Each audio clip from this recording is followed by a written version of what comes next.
Viewers, এখন আমি আপনাদেরকে দেখাবো যে আপনাদের রাইস কুকারের মাঝে যে যন্ত্রাংশগুলো বা পার্টস পাতিগুলো থাকে, এই পার্টস পাতির কাজ এবং এটা কোথায় লাগাতে হয় এবং কোন সময় লাগাবেন এবং রাইস কুকারের কয়েল ভালো আছে কিনা এটা চেক করবেন কিভাবে। ভাত হবার আগে লাইন উঠে যায়, তাহলে কোন পার্টসটি চেঞ্জ করতে হবে এবং আপনাদের রাইস কুকারে হলুদ বাতি অথবা লাল বাতি কোনোটাই জ্বলছে না, তাহলে কি করবেন।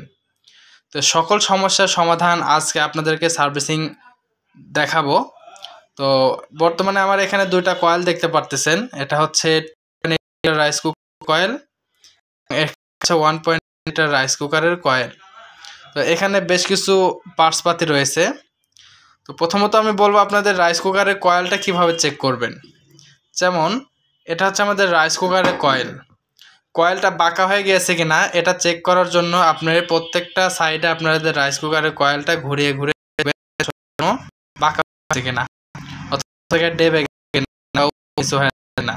যদি উঁচু নিচু না তাহলে কয়েলটি ভালো, আর যদি উঁচু নিচু থাকে তাহলে কিন্তু নষ্ট। আরো এভাবে আপনারা পরীক্ষা করতে পারবেন। এই যে দুইটা টার্মিনাল আছে, টার্মিনাল মিটার লাগাবেন, মিটার লাগানোর পরে যে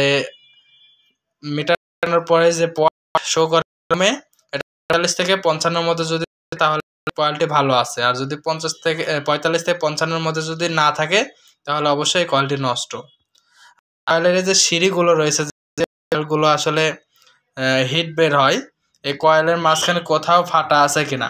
যদি ফাটা থাকে দেখবেন যে হিটটা বের হচ্ছে, কিন্তু উপরে মানে অপোজিট সাইডে আসা বাদ দিয়ে এটা নিচের দিকে কিন্তু রাইস কুকারের তলার দিক দিয়ে হিটটা বেশি বের হয়, তাহলে রাইস কুকারটি চেঞ্জ করবেন। এটা রাইস কুকারের বিষয়টা গেল।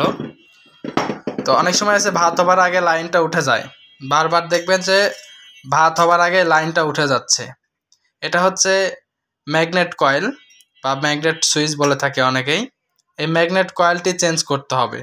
ভাত হবার আগে যদি বারবার সুইচ উঠে যায়, লাল বাতি থেকে হলুদ বাতিতে যদি ফিরে আসে, আপনি বারবার সুইচটা অন করতেছেন তারপরেও, তাহলে এই ম্যাগনেটটি অবশ্যই চেঞ্জ করে দেবেন। এটা হচ্ছে রাইস কুকারের যে কয়েলের মাঝখানে কিন্তু এটাও একটি কয়েল, এটাতে কিন্তু থাকে। আচ্ছা, যাই হোক, এটা চলে গেল।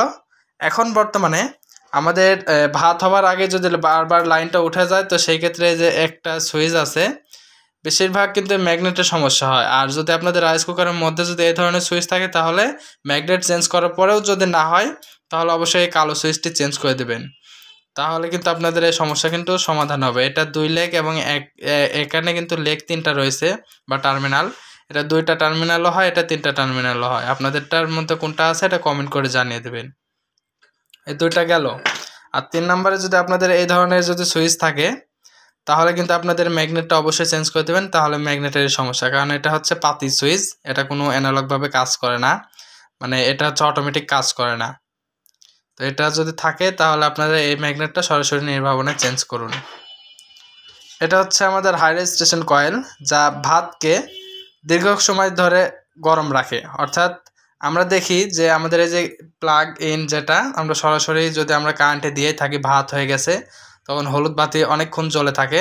তো তখন কিন্তু আমাদের ভাতকে এই বড় কয়েল থেকে হিট সরিয়ে নিয়ে আসার পরে আমাদের এই ছোট কয়েলে কিন্তু হিট দেয়, মানে এটা চালু থাকে যতক্ষণ পর্যন্ত হলুদ বাতি জ্বলে থাকে, ততক্ষণ পর্যন্ত এই হাই রেজিস্ট্রেশন কয়েলটা কিন্তু বা অসিলেশন যে রেজিস্ট্রেশন কয়েলটা, এটা কিন্তু তাপমাত্রা বের হতে থাকে, যার কারণে ভাত পুড়ে না, কিন্তু ভাত দীর্ঘ সময় ধরে গরম থাকে। তারপরে আছে এটা হচ্ছে পাওয়ার লাইনের সকেট, যেটা আমাদের রাইস কুকারের বডির সাথে লাগানো থাকে, রাইস কুকারের বডির সাথে লাগানো আছে। এটা 3টা টার্মিনাল, কতটাতে বডি লাইন দেওয়া থাকে আর কতটাতে বডি লাইন নাই। তো সেক্ষেত্রে এটা কিন্তু আমাদের নেগেটিভ পজিটিভ অবশ্যই মেনটেন করা আসলে খুব স্টাফ হয়ে যায়। তো সেই ক্ষেত্রে আপনারা কিন্তু রাইস কুকারের যে কোনো সমস্যার জন্য দেখা যাচ্ছে যে এই কয়েলটা কিন্তু এই সকেটটা নষ্ট হয়ে থাকে বা এটা আটকে যায়।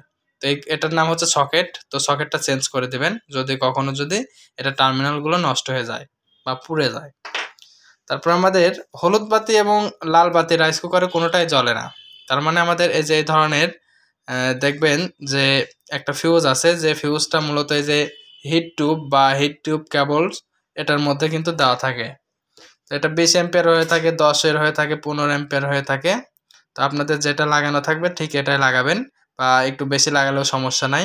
এটা হচ্ছে 20 অ্যাম্পিয়ারের সুইচ, এটা ফিউজ। যখন দেখবেন যে আপনাদের এই যে কর্ড কর্ডটা ভালো আছে, এটা পাওয়ার কর্ড ভালো আছে, কিন্তু আপনাদের রাইস কুকারের মধ্যে এই সকেটের গোড়ায় কিন্তু লাইন পায়, আর এই ফিউজের এর পাশে তখন লাইন পায় না। অর্থাৎ লাল বাতি হলুদ বাতি যখন কোনোটাই না জ্বলে সর্বপ্রথম আপনারা কর্ড চেক দিবেন।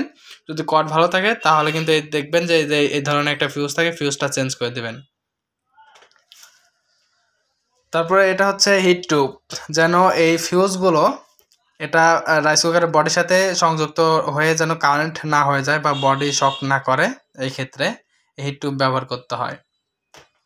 তো মোটামুটি আপনাদেরকে একটি ধারণা দিলাম যে রাইস কুকার খুব সহজে আপনারা সার্ভিসিং করতে পারবেন। আর এখানে কিন্তু রয়েছে একটি কেবলস, এটা হচ্ছে হিট টিউব কেবলস, যা রাইস কুকারের জন্যই বানানো হয়েছে, যেন এটা পুড়ে না যায় বা আগুন না ধরে এই জন্যে। আর এটা হচ্ছে লাক্স, এই লাক্সটা মূলত এই যে যাদের এই ধরনের সুইচ আছে ওভারলোড পুশ সুইচ, তো এটার সাথে কিন্তু লাগানো থাকে, তো এটার নাম বলা হয় লাক্স। তো আপনাদের রাইস কুকারে কি সমস্যা, এই সমস্যাটা আপনারা অবশ্যই আমাদের এই চ্যানেলে কমেন্টে, এই ভিডিওর কমেন্টে লিখে যাবেন। আপনাদের রাইস কুকারে কি সমস্যা এটা লিখে যাবেন, ইনশাল্লাহ রিপ্লাই পাবেন। আর রাইস কুকারে ভাত হওয়ার আগে বারবার লাইন উঠে যায়, রাইস কুকারের কয়েল পরিবর্তন করা, নষ্ট হয়ে গেলে রাইস কুকারের ম্যাগনেট চেঞ্জ করা, বা রাইস কুকারের সুইচ বা কত সময় আছে যে লাল বাতি জ্বলে থাকে, হলুদ বাতি জ্বলে থাকে এক ধেরছে, তো এগুলো কিন্তু আসলে সমাধান করতে পারেন না। তারা কিন্তু আমাদের ভিডিও দেখে অবশ্যই চ্যানেলটি সাবস্ক্রাইব করে রাখবেন, আর ভিডিও দেখে দেখে কিন্তু আপনারা সার্ভিসিং করতে পারবেন। আপনারা এই ধরনের ভিডিও পেতে অবশ্যই চ্যানেলটি সাবস্ক্রাইব করবেন, লাইক করবেন, শেয়ার করুন, পাশে থাকা বেল আইকনটি অল করে রাখবেন, সবার আগে নতুন নতুন ভিডিও পেয়ে যাবেন।